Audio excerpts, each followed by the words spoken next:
Magandang araw mga kaibigan. Bigyan natin ng reaction, opinion ngayon itong article na i-publish sa Manila Bulletin tungkol ito sa Philippine Air Force helicopter na ilang beses nag-landing, nag-take off sa rooftop ng St. Luke Hospital. Sinong in-evacuate? May medical evacuation ba? Nakakaano? Ang title, What Breathtaking Story? Philippine Air Force says viral chopper landing at Taguig Hospital part of drills. The Philippine Air Force clarified that one of its helicopters is spotted landing multiple times at the roof deck helipad of St. Luke Medical Center, Global City in Taguig on Wednesday, was engaged in a planned training exercise, not a medical evacuation or VIP escort as speculated online. The clarification came after a Facebook post went viral, questioning the helicopter's repeated landings at the hospital. Ilang beses bang lang multiple times Philippine Air Force spokesperson Colonel Maria Cristina Vasco said the helicopter, a Bell 412 combat utility helicopter from the 205th Tactical Helicopter Wing, was conducting a high-rise proficiency training, a regular drill held in coordination with St. Luke's and other high-rise facilities in Metro Manila. These exercises are crucial for practicing life-saving skills like aeromedical patient transport, high-rise rescue, and the deployment of responders, Vasco said. The FAF or Air Force emphasized that such operations are routine and essential to maintaining the skill and precision required in emergency response missions. A social media post about the Air Force helicopter's landing went viral. The post was made by former broadcaster Jay Zonza, who, after uploading a photo of the Air Force helicopter on the roof deck of St. Luke Hospital, wrote on his Facebook account, "Is this a chopper of the Philippine Air Force that landed at St. Luke's earlier today? If yes, who did they escort? Must be someone in a high position for the Air Force to bring you to the hospital." So, pinaginalaan na nag-deliver ng pasyente. Kasi siyempre, St. Luke Tapos Air Force pa. He said he had no way of personally checking the situation but urged others to verify the supposed medical evacuation, noting that the aircraft was seen taking off and landing about 4 times that morning. Sabi ni Jason abangan ang nakakapigil, hiningang pagsubaybay natin sa kwentong ito. Stay tuned for our breathtaking coverage. The post sparked discussions online with several netizens echoing calls for clearer information before sharing unverified claims. Okay.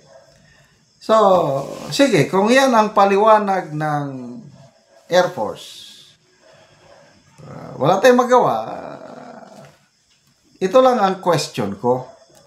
It's very unusual for an Air Force helicopter to be landing at the roof deck of a well-known hospital. Magkakaroon talaga ng duda o curiosity, bakit pabalik-balik? Kung ako ang taga-Air Force, sabal, ako yung commanding general, o ako yung in charge sa pinakamabuti, para wala nang magduda, is paunahan ko na lang. Huwag ko nang hintayin na mayroon pang mag-post na netizen tungkol yan, nagtatanong. Kasi talagang nakakapagtaka. 4 times. Landing, balik, landing, balik, landing, balik. O, di ba magtataka ka? Kaya to me, naintindihan ko si Jason sa. Kung walang paliwanag na ganito ng Air Force, ang isipin ko rin, nagkaroon ng medical evacuation ng isang napaka-importanting tao. At tatanong ko, sino yung tao na yun? Talagang mataas. Kasi nga, i-evacuate ka ng Air Force helicopter, you must be someone high above.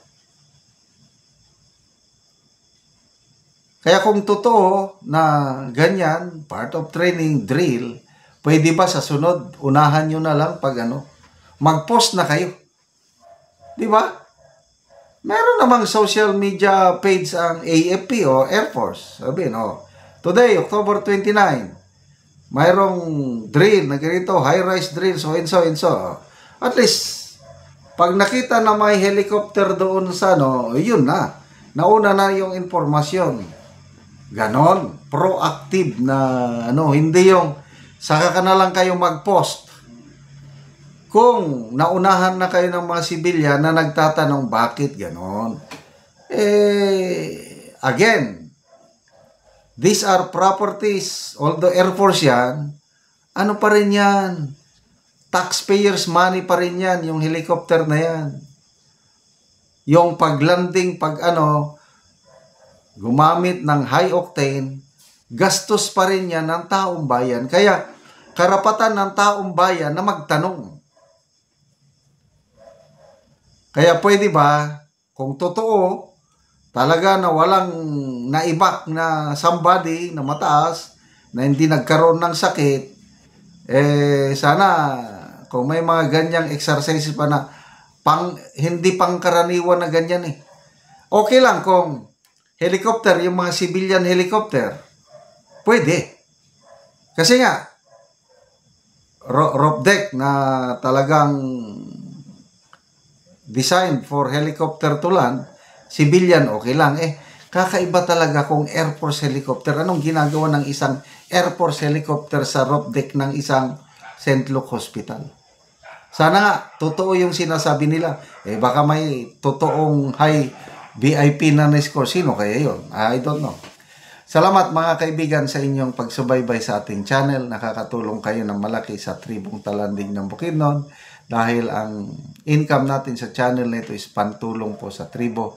Namimigay tayo ngayon ng mga libreng yero at pako para makapagpatayo ang tribo ng mas maayos na tirahan.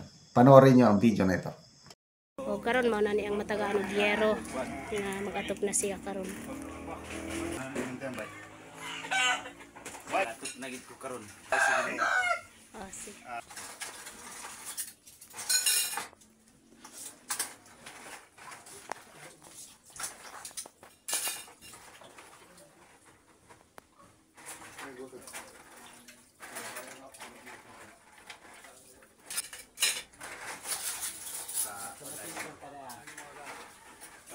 So, kung muulan, tuluan kay ang ilang balay.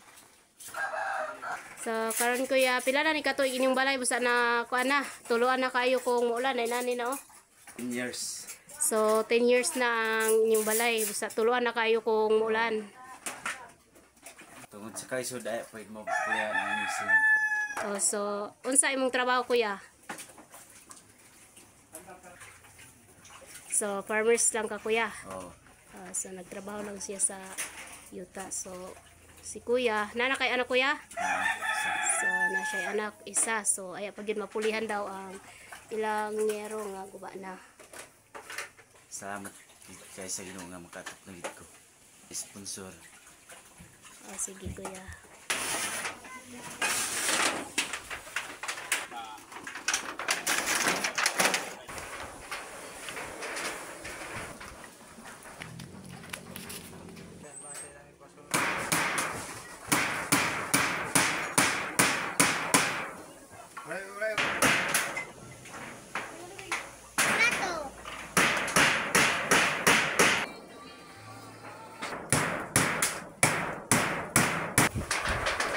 Isang ba?